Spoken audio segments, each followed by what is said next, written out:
നമസ്കാരം, ഞാൻ രമേഷ് ഗോപാൽ, തനിമ സ്പെഷ്യൽ ന്യൂസ്. ഉദ്ഘാടനം നിർവഹിച്ചുകൊണ്ട് തുടക്കം കുറിച്ച ഐതിഹാസികമായ വിശ്വാസ സംരക്ഷണ യാത്രയിലെ ആയിരങ്ങളുടെ ആവേശപരമായ സ്നേഹസ്വീകരണങ്ങൾ ഏറ്റുവാങ്ങിക്കൊണ്ടുള്ള വിശ്വാസ സംരക്ഷണ യാത്രയില കടന്നു വരികയാണ്. പ്രിയമുള്ളവരെ, അനുഗ്രഹിക്കുക, ആശീർവദിക്കുക. പ്രിയമുള്ളവരെ, പുണ്യഭൂങ്കാവനമായ ശബരിമലയിലെ ദ്വാരപാലക സ്വർണ്ണപ്പാളികൾ കണ്ടെടുത്തവർക്കെതിരെ മറുപടി നൽകുമ്പോൾ പ്രിയമുള്ളവരെ, കേരള ജനതയോട് രാജിവെച്ച് പുറത്തു പോകണം. അവർ മാപ്പ് പറയണം. മുഖ്യമന്ത്രി അടക്കമുള്ളവർ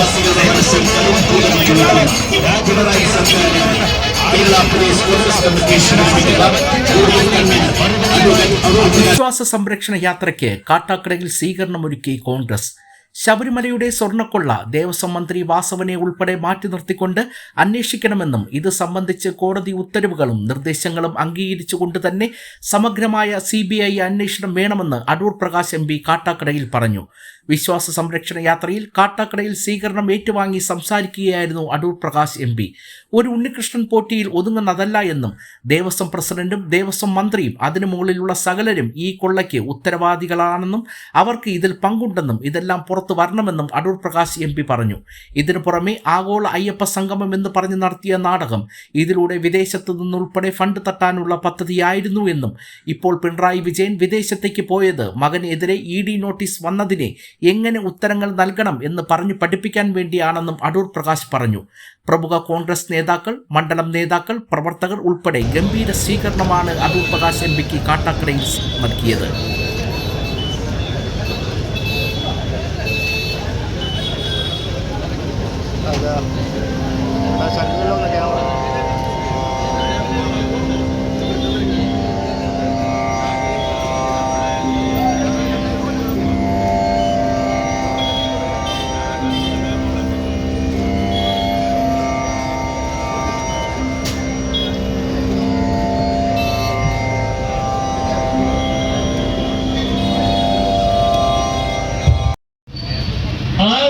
എന്ന് പുറത്തു വരണം.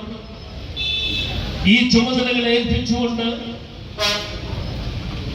സ്വന്തം പൂശിയ വാതിലുകളും സ്വന്തം പൂശിയിട്ടുള്ള മറ്റ് ദ്വാരപാലക ശില്പങ്ങളും എല്ലാം ഇളക്കിക്കൊണ്ട് പോകുവാനുള്ള അനുമതി കൊടുത്തത് അന്നത്തെ ദേവസ്വം ബോർഡാണ്.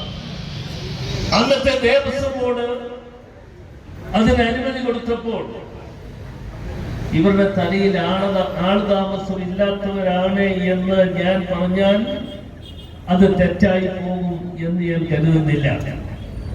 കാരണം എന്താണെന്ന് ചോദിച്ചാൽ നിങ്ങൾക്കറിയാൻ 2019 മുതൽ അല്ലെങ്കിൽ അതിന് മുമ്പുള്ള കാലഘട്ടം, ആ കാലഘട്ടം മുതൽ ഈ ഉണ്ണികൃഷ്ണൻ പോറ്റി എന്ന് പറയുന്ന ആള് ശബരിമലയുമായി ബന്ധപ്പെട്ടുകൊണ്ട് നിരവധി കൊള്ളകൾക്ക് നേതൃത്വം കൊടുത്തിരുന്നു എന്ന സത്യാവസ്ഥകൾ നമ്മൾ ഓരോന്നും അറിയേണ്ടതായിട്ടുണ്ട്.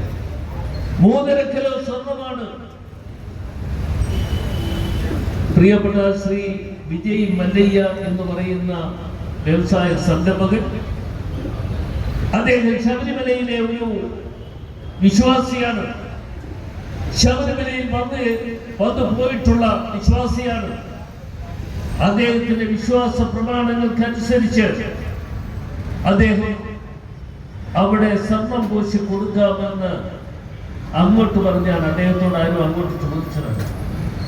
അങ്ങനെ സ്വർണം പൂശി കൊടുക്കാമെന്ന് പറഞ്ഞപ്പോൾ അത് അംഗീകരിച്ചു എന്ന് അദ്ദേഹത്തെ അറിയിച്ചു കഴിഞ്ഞപ്പോൾ അദ്ദേഹം വ്യവസായി ആയിരുന്നു എന്നുള്ളത് കൊണ്ട് സ്വിറ്റ്സർലൻഡിൽ നിന്നുമാണ് ഏതാണ്ട് 30 കിലോ സ്വർണം ഇവിടെ കൊണ്ടുവന്നു. സ്വിറ്റ്സർലൻഡിൽ നിന്നും 30 കിലോ സ്വർണം കൊണ്ടുവന്നു എന്ന് പറയുമ്പോൾ നമുക്കറിയാമല്ലോ, ഇന്ന് നമ്മൾ സ്വർണം വാങ്ങുന്ന, നിങ്ങൾ ഇട്ടിരിക്കുന്ന സ്വർണം 24 ക്യാരറ്റ് അല്ല, 22 ക്യാരറ്റേ ഉള്ളൂ. പക്ഷേ വിജയ് മല്ലയ്യ എന്ന് പറയുന്ന വ്യവസായി ശബരിമലയ്ക്ക് വേണ്ടി കൊണ്ടുവന്നത് തങ്കമായിരുന്നു.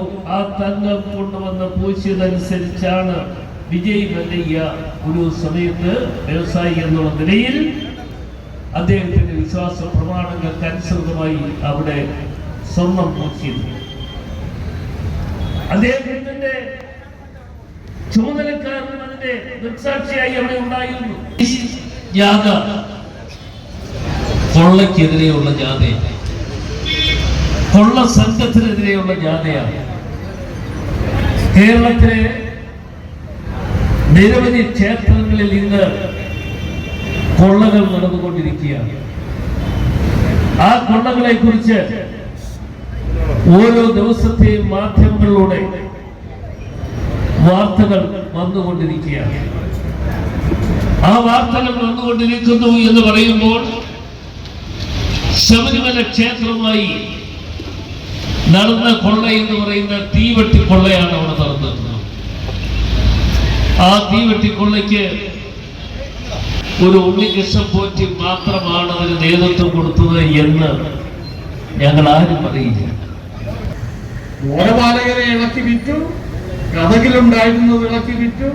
അതുപോലെ തന്നെ അവിടെ ഇളക്കാവുന്ന മുഴുവൻ സാധനങ്ങളെയും എടുത്ത് സ്വർണം മാറ്റി വിൽക്കേണ്ടത് വൻ മുതലാളിമാർക്ക്, കോടീശ്വരന്മാർക്ക് കോടികളുടെ വിലയിൽ അവർ വിറ്റു. ആരാണ് ചെയ്തത്? അവിടുത്തെ ഒരു പോറ്റിക്ക് മാത്രം ഇത് ചെയ്യാൻ കഴിയുമോ? ദേവസ്വം ബോർഡ് പ്രസിഡന്റിനോ ദേവസ്വം ബോർഡ് അംഗങ്ങൾക്കോ മാത്രം ഇത് ചെയ്യാൻ പറ്റുമോ? ശബരിമലയിൽ ദേവസ്വം വകുപ്പ് മന്ത്രി അറിയാതെ ഇത് ചെയ്യാൻ പറ്റുമോ? ദേവസ്വം വകുപ്പ് മന്ത്രിയുടെ മുകളിലിരിക്കുന്ന ആളുൾപ്പെടെ അറിഞ്ഞുകൊണ്ടാണ് അവിടെ ഇതെല്ലാം ഇളക്കി വിറ്റത് എന്ന് നമ്മൾ ഓർമ്മിക്കണം. അവരാണ് ഇന്നും ഈ സംസ്ഥാനം ഭരിക്കുന്നത്. ഇവർക്ക്